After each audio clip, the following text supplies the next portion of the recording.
कालच मंत्रालयात आलता 7:30 वाजता. हा व्हिडिओ मला बनवायचा नव्हता, पण मला खरंच रडायला यायला लागलं. डोक्यात एवढे प्रश्न आहेत, मनात एवढं दुःख आहे, निशब्द आहे मी. पण काय झालं ते खरंच झालंय का विश्वासच होत नाही. काल दिसलेला माणूस आज नाही आहे आणि आपल्याच बारामतीत आणि आपलाच माणूस आणि अशी घटना. मला खूप खूप वाईट वाटते खरंच. वडिलांचा फोन आला आणि वडील म्हणले की पोरा दादा राहिले नाही. मी म्हणले कुठले दादा? आपल्या इथं तर एकच दादा आहेत. वडील म्हणले हो. मी म्हणलं काय बोलताय, तुम्ही कुठं पाहिलं? ते म्हणले की न्यूजवर दाखवतात. मी म्हणले मला हसाय आलं त्या टायमाला, खरंच हसाय आलं. ते न्यूजवाले मी म्हणले ते काय पण सांगतात, त्यांच्यावर भरोसा करू नका. त्यांनी धर्मेंद्र सरजीला 2-3 दिवस अगोदर मारून टाकलं होतं, 4-5 दिवस अगोदर मारून टाकले होते. तुम्ही त्यांच्यावर कसा विश्वास करता? वडील म्हणले नाही हे खरं आहे, मी बारामतीत आहे, मी सकाळीच निघालो आहे कामावर आणि 9:45ला फोन आला. मी त्या टायमाला ट्रेनमध्ये होतो. ट्रेनमध्ये आमच्या इथं रेंज नसते, पण मी सर्च मारलं. माझ्याबद्दल मी काय सांगू. मला ते नागपूर अधिवेशनाची ती गोष्ट अजून आठवण येते की दादा म्हणले सकाळी दादा तिथे पोचले 9:30च्या दरम्यान, 9 पण नाही 8:45च्या दरम्यान. आणि पहिल्यांदा म्हणले बारामतीचा पोरगा तिथं थांबलेला आहे, त्याला घेऊन पहिल्यांदा माझ्याकडे या. आणि ही गोष्ट स्वतः पीए सांगू शकतो का, तर पीएनं स्वतःनं बोलून आणलं होतं की बारामतीचा पोरगा कोण आहे त्याला पहिल्यांदा पाठवा. अजून मी पोलीस झाल्यावर झालेला सत्कार.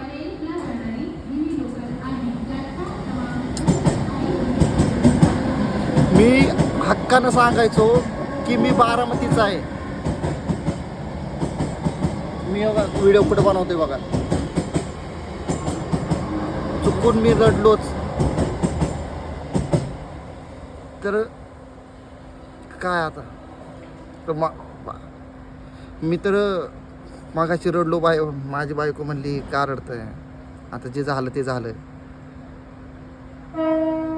पण काय सांगू तिला, कोण गेला काय, त्यांच्यासाठी आपल्या भावना काय होते.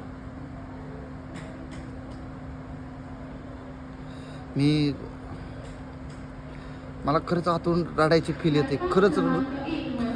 मी सांगतो की माझी आजी वारली होती त्या टायमाला मी खरंच रडलो नाही. आतून खूप दुःख होतं, खूप दुःख होतं. आणि शेवटी आजीचा शेवटची जी क्रिया झाली त्या टायमाला मी ढसाढसा रडलो, डोळ्यातनं पाणी आलं. तीच भावना आज माझ्या मनात आली. मी रडू पण शकत नाही बायकोसमोर. मी व्हिडिओ बनवतोय का तर मला कोणी बघू नाही व्हिडिओ बनवता, म्हणून इथं बसलोय. त्यांच्याबद्दल सांगायचं एवढं सांगेल की 5:30-6:30 वाजता उठून बारामतीत आपल्या कामाची कशी चालली तयारी. तुम्ही बारामतीत गेला तर तुम्हाला कळेल. कोण पण सांगेल की दादा 5:30ला उठतात आणि स्वतःच्या कामाची झालेली तयारी बघतात, काम कुठपर्यंत आलंय, किती आलंय. आणि मित्र हक्कानं सांगतो की आमच्या इथं जे लालपरीत ते चलत नाहीत, ते टेक ऑफ करतात, उडतात. सकाळ माझ्या मित्राचा फोन आला, भूषण. तो म्हणला अरे तू बातमी कळली का तुला? मी म्हणलं कुठली बातमी? म्हणजे वडिलांनंतर मला कळलं, वडिलांनंतर भूषणचा फोन आला. पण मी तरी त्याला विचारलं कुठली बातमी? ते म्हणले दादा राहिले नाहीत. मी म्हणलं अरे मला कळलं ते. मग तो म्हणला तू जाणार आहे का घरी? अरे मी म्हटलं माझी नाईट चालू आहे आणि जाता पण येणार नाही, पण जायचं आहे 100% जाणार आहे. 2 दिवस सुट्टी पडली तरी चालेल, पण मी 100% जाणार आहे. एक फक्त आजची नाईट करून मी जाणार आहे आणि बाई जावंच लागणार. तो म्हणला ठीक आहे. त्या ठीक शब्दात पण त्याचा एक भावना जी होती ना बाई, एकदम माझ्याकडे शब्द नाहीत, तो भावनात्मक झालता.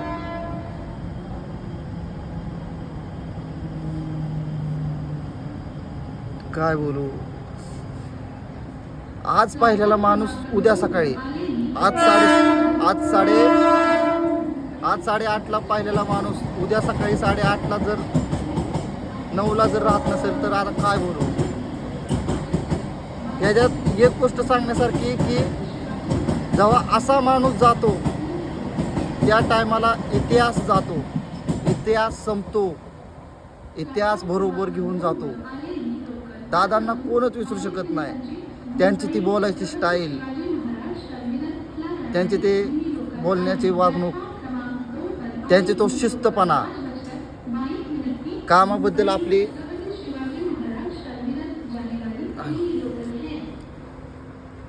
काय बोलू.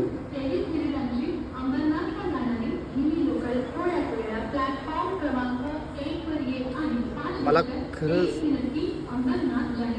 आता नाईटला जाऊ का नको झालंय, का घरी जाऊ.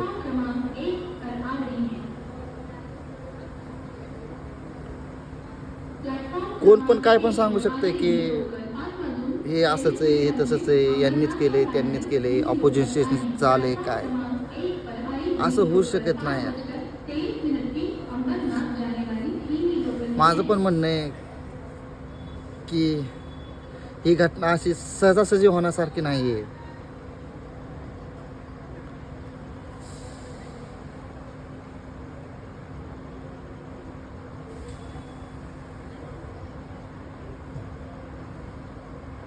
आता मला पण एवढा मोठा व्हिडिओ नाही बनवायला पाहिजे. काही शब्द, काही गोष्टी 2 शब्दात व्यक्त झाल्या पाहिजे, पण अशा काही गोष्टी असतात ते 2 शब्दात व्यक्तच होऊ शकत नाही.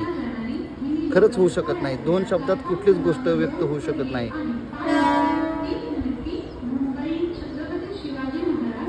मी आतून लय मतलब खूप सॅड आहे, खूप दुःख आहे मनात की आता मी बोलू तर काय. मी हक्कानं काय म्हणणार. माझ्या मित्रांना मी हक्कानं सांगतो, मी बारामतीचा आहे, मी दादांचा माणूस आहे. आणि सगळ्यात महत्त्वाची गोष्ट सांगू, मी पोरांना म्हणायचो माझी बदली ना सहज होऊ शकते, सहज. मी मुंबईला आलो आहे आणि मी बारामतीला असा बदली होऊ शकतो, असा बदली होऊ शकतो. का तर आमचा दादा कुठली पण गोष्ट झटक्यात झटापटा करतो. त्यांना फक्त सांगायचं आहे, फक्त मला 3च वर्ष काढायचे तिथं मुंबईत आणि माझी बदली अशी होणार.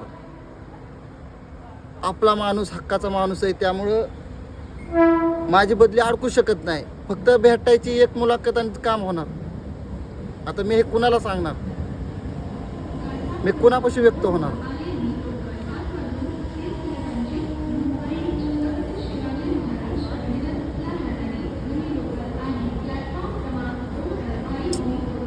आपल्या शहरात, दुसऱ्या शहरात जर झालं असतं ना बाई, आमची बारामतीची लोक त्या शहराला एकदम पॅक बंद करून टाकलं असतं. त्या शहरात जाऊन त्या शहराची वाट लावली असते.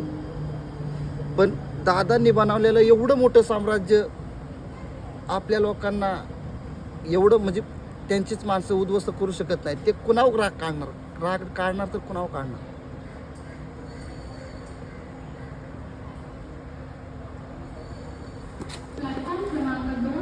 बोलण्यासारखं खूप आहे काय, पण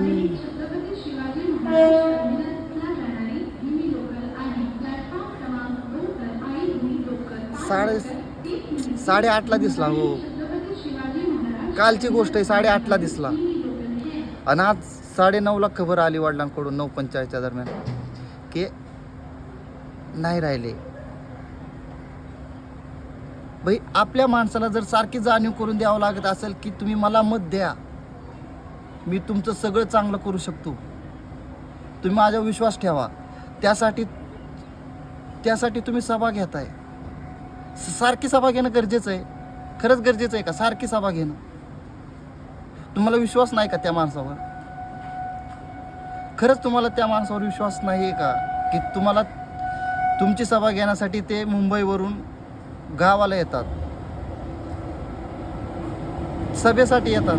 अहो तुम्ही न सभा घेता पण तुम्ही त्यांना निवडून देऊ शकत नाही का? आणि दादांना बोलण्यासारखं मी तर म्हणतो, एवढा मोठा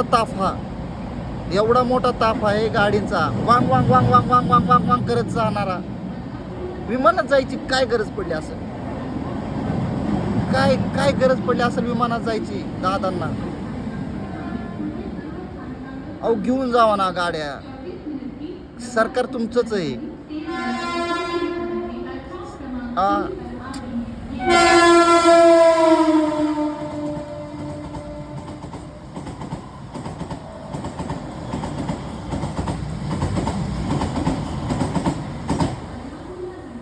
मी काय बोलू? चला भेटू परत असंच. माझ्या तर कपाळाला घाम आला.